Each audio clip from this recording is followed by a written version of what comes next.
An electrical shock may cause burns or cause internal damages or even can be fatal. Don't touch the injured person if he or she is still in contact with the current. Take these actions immediately while waiting for medical help. Turn off the source of electricity or move it away using a dry, non-conducting object. Call emergency if the injured person experiences severe burns, difficulty breathing, irregular heartbeat, muscle spasms, seizures, loss of consciousness.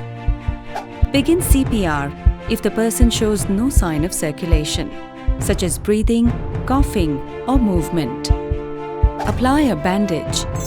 Don't use a blanket or towel. Electric shocks can be fatal, so seek help at the earliest.